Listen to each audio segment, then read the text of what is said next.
Welcome to another episode of Me, My Old Man, and a Movie. I'm your host, Gannon May, and this is my old man, Ryan. We're here to update you on the most recent theatrical news and provide you with a few movie reviews. So grab some popcorn and join us as we discuss the latest and hopefully greatest Hollywood cast off. What's going on, everyone? Welcome back to another video of Me, My Old Man, and a Movie. And today we're going to be discussing Harold and the Purple Crayon. So here's a brief synopsis of the film. Inside of his book, adventurous Harold can make anything come to life simply by drawing it. After he grows up and draws himself off the book's pages and into the physical world, Harold finds he has a lot to learn about real life. This was an awesome film. It worked. It worked. Way better than Borderlands, which I thought was going to be kind of the same. We covered last. Borderland, yeah. I had the low bar. It went lower. This one had the low bar. It went higher. Way higher. Yeah, I wasn't expecting much out of this, but it landed. Yeah. What'd you like? Well, I thought it was well paced. It never felt like it was too rushed or too slow. Like when it kind of became a little too slow, it sped right back up and it kept you engaged. Right. And then I felt like each character had a good amount of screen time within the story. Like each character played an important role in the story. Yeah. Had their own moments. Yeah, they did that well. I just love the premise. I mean, I think with this, there was a lot of ways you could have went, right? Even coming into it, like, what are they going to do with Harold and the Crayon? I mean, it's like the Purple Crayon. Like, it's this little kid's book, and he draws things, but it was kind of wide open. You could have done anything with this. Yeah. And they chose to make this kind of the question, everybody, why am I here? Who drew me is the question at the start of the movie, right? Yeah. Who drew me? Why am I here? So, like, instant identifiability, if that's a word, with, but then he goes through this crisis of faith, and, like, it's just, it was fun, though. I thought, like, it was a feel-good movie. Yeah. It's not, it's a lighthearted, feel-good movie. It's for the whole family. Mm-hmm. But they did it well. I even thought the antagonist was fun. Like, as far as the story, like, they didn't go dark with it and try to make this real evil, sinister character that he's up against. Like, it's just, you even enjoyed him. Yeah. Yeah. So, well done. It an 8. 9. I loved it. I loved the way they tied it into the real world. Like, even the book, like, it's just, they brought it home. They brought it home. Well done. Yeah. Acting and characters. I said the Moose character was the best character. Yeah. He was so funny. So here's what I said about the Moose character. I said he's everything I wish that Kevin Hart would have been in Borderlands. Yes. Right? Yes. Like it reminded me of Kevin Hart in other films I've seen. Mm-hmm. And I'm like, that's what I was wanting when we watched the last film. But he nailed it. I thought the porcupine, she grew on me. Like, it was interesting. Like, so when they come out of the book and into the real world, they become human. Mm-hmm. So I didn't know if I was going to like that at first. Mm-hmm. Initially, I was like, I'm not so sure about this. I think they should have just done, the animals. Mm-hmm. But as it went on, it grew on me. I thought they played it well. Yeah. I thought, here's what's interesting. His character, Harold, reminded me of, just his innocence reminded me of Elf. Yeah. Right? Yeah. And then they had the same girlfriend, like Zoe Dashel or whatever her name is. She's like in both films. Oh, that's her? That's her. That's Elf's girlfriend. Yeah, I was thinking that because of her voice. I felt like I remember her voice before. Yeah. I didn't know. Yeah, she looked a little different. I mean, time has passed, right? But like, I was like, oh my gosh! Like, not only is he like an Elf character, she's in the film. So I just wonder if that was on purpose. Like, if they knew, we kind of got that character, so let's just pull her in, and if that was part of the casting decision. Yeah. And I also had like, well, this is like, but so many films try this, where they have characters that don't know what they're doing in the real world. Yeah. And a lot of the times it feels cheap and just, Yeah. Like Elf did it well. But a lot of films try it and don't. I felt like this really did it well. Pulled it off as well as Elf did. Yeah. I don't know if it was quite as good as Elf for me, but it was but again, as it went on, it grew. It got better and better for me. Mm-hmm. Yeah, for sure. All right. I gave it a 9. 9 on that as well. 9 Ah, purple crayons. yeah, purple crayon. Just so It's you a see. crayon, not a crayon. It's a crayon. No, it's a crayon. Crayon. Crayon. Right. All right. Direction. I thought it was pretty generic, just directorial like shots Right, and stuff. I mean, it wasn't anything crazy, but I thought that the finale of the film was like really well shot, and it was really cool the way that they had it. Yeah, the way they shot that. I like here's to me what stood out, and you're right. It's a purple movie. I'm gonna say vanilla, but like it was just probably. I'm not knocking the director, but like probably anybody could have directed this, right? Like it just there was nothing that stood out. But his use of the purple crayon, I thought was great. Yeah.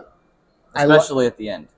At the end. Yeah. I thought that was really creative. And I liked like some of the sequences, the Ollie's store, the piano, where there's other scenes kind of playing in with the porcupine. Like I felt like it was a nice mashup of bleeding a couple things together, and so I think there were some good directorial choices. So 8 crayons. Yeah, I gave it a 9.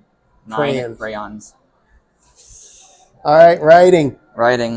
I thought the writing was great. There were so many like just funny stuff in this movie, and some of it is spoilers, but like the comedic timing was so well done. Like a lot of when they were hanging on the lines, and when that way they delivered the lines and stuff. Like the comedic timing was great. Yeah. When they decided to start talking and stuff, like I thought all of that was really great. I have a lot of spoilers for the writing, so I won't get into those. All right. I love the fact that he calls the author an old man. Like it was kind of a nod to our show, right? So we got my old man in a movie, and he immediately goes, "The old man," and I was like, "Yeah, it's us, man, it's us." So, I felt like much like you're saying, the writing, a lot of it could have been really cheesy. And look, some people may watch it and not get into it, I guess. But like for me, it worked. I was wanting a feel good after our last movie, and so it delivered on that and satisfied that for me. And it grew, just like I was saying with the acting. I thought the writing grew. Like I got to where it was almost contagious. Like you'd laugh, and then I'd laugh, and then Mom would laugh, and Callie would laugh, like because we brought our daughter, and other people would laugh, and there weren't that many people in the theater, unfortunately. Yeah. But like, I thought there'd be less though. There were a little more than I thought. But yeah. There were a few, but it felt like the laughs snowballed. And it got funnier and funnier, and you felt more free to laugh. And it was just, if you let yourself go, you're going to love this. If you just kind of enjoy it for what it is, you're going to love it. Yeah. I gave it a 10. I gave it a 9 on writing. Yeah. Cinematography, special effects. The special effects of the Crayon were awesome. I loved the way that they did that. Yeah. I felt like, that's what I felt like I was watching the book. I mean, from the opening scene where they bring in the books, the artistry from the book, but even then throughout with the use of the crayon, I thought they just captured it as well as, if you're going to make a book, a movie about Harold the Purple Crayon, they did it as well as you can do it, I felt like. Yeah, the special effects of the crayons are just great. I had a 9, but I'm going to move it up to a 10, honestly. I had a 10 purple crayons. Music and sound. I thought that they had good song choices. There was one where they're flying in an airplane, and I thought that the song that they used for that was really well done. Yeah. And again, like you said, with the piano, the way that mixed in with some of the scenes were really cool. Yeah, I thought any of the montages where they went to kind of a fast-paced, fun music, it's a good choice, and it worked. There was a lot of dead scenes, like not dead scene, but just like stuff without music. Yeah. There were a lot of fall-off moments where it was just dialogue. But it didn't drag at all. So I felt like it was good. Yeah, 8 on that. I gave it a 9. 9 crayons. All right. Purple crayons. Overall rating? I gave it a 9. Overall rating is a 9. 9 overall for me as well. All right. Would definitely recommend it. Yeah. 100%. Yeah, I would definitely recommend it. Take the whole family. Yeah, this is one. Take it. It's as clean as it gets. You're not gonna there's nothing to worry about. There's no moment as a parent you're like tensing up. It's fun, feel good, enjoy it. All right. Any spoilers? Anything we're going to move into that section? You said you got some stuff. All right. Spoiler section, click off. Okay, so I thought that the prank calling the mom was perfect. Yeah, that was perfect. 'Cause that I wrote just sounds that. like something that any kid like me and my friends would do that. Like we saw this guy, I would totally do that. Yeah, when he calls, the kids call it. I'm an old man. man. My pants. I love that. Oh, that made me laugh so hard. Oh, that's good. What Yeah. else you got? The librarian scene was funny when they're talking about his book. I just thought everything about that whole scene. He was so good. Like he was, like I said earlier about being the antagonist, but he was funny. He was funny. He had some great lines. I didn't write them down. I'm trying to remember his lines. Yeah. Oh, they all did. I felt like it was very. You talked earlier about how even the distribution was of the scenes and the how much they focus on each character.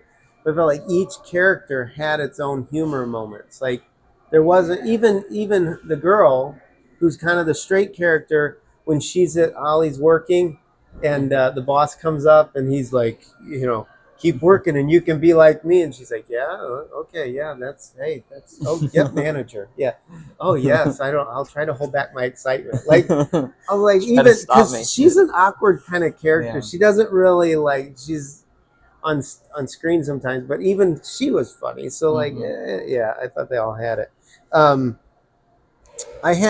there was one kind of, I gotta go back and watch this. When they were coming in at the end, the moose and the porcupine were coming in to save the day at the end, and they're coming in on that motor car.